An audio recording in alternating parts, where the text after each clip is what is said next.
But I should tell you a little bit about myself. I just had a little baby girl. Thank you. 15 years ago.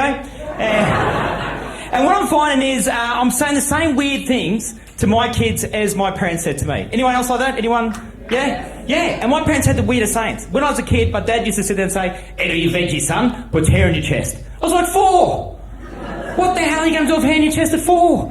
But the amazing thing, it's true. It really does work. Ate all my veggies, turned 18, grew hair on my chest.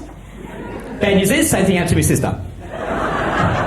And my all-time favourite saying was my mum. Right? My mum would come like all the time, sit there and go, "You just wait till your father gets home." Remember? "You just wait till your father gets home." I said, "Mum, it's been years now.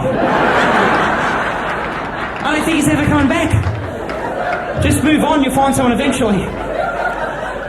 But I'm from the western suburbs, and people hear how I talk and where I'm from. Not everyone, but some people a little bit, judgmental, and some people a little bit form stereotypes. And I know what some of you think, and not everybody, but I'm sure some of you probably think to yourself, "He's a private school boy." You'd be wrong. I didn't go to a private school, but I did go to university.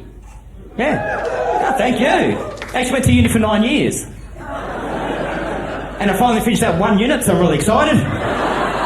Now, but this is true. I really did go to uni for 9 years. You can look it up. I'm not making this up. I did psychology. I actually got a few degrees, but I worked as a psych, and this is absolutely true. But I only lasted 3.5 months as a psych because I've been doing comedy most of my life. I've been doing comedy over 28 years, more than half my life. I did start when I was 1, by the way. But I've always loved doing comedy. But if you know me outside of comedy, I talk a lot. I love talking. But when you work as a psychologist, an important skill is to listen. Very hard for someone like me to listen.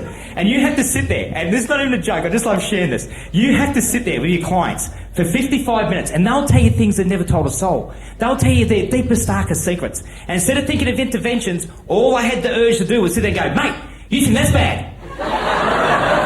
Sit back and listen to what happened to me.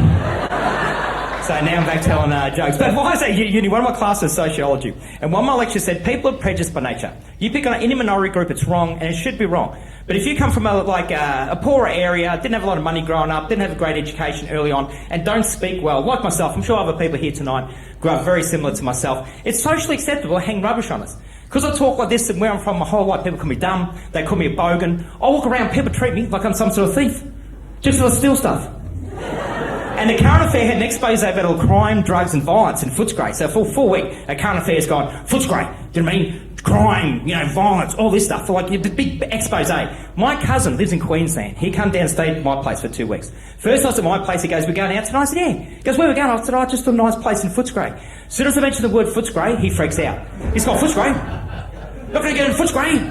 I'll get bashed and robbed in Footscray. I said, it's just got a social stigma attached. I said, it's a great multicultural area, great people there, very progressive. We'll go out, we'll have a great time. "No, we're not in Footscray. I'll get bashed." I said, "Trust me, nothing will happen." So we go to a really nice place in Footscray.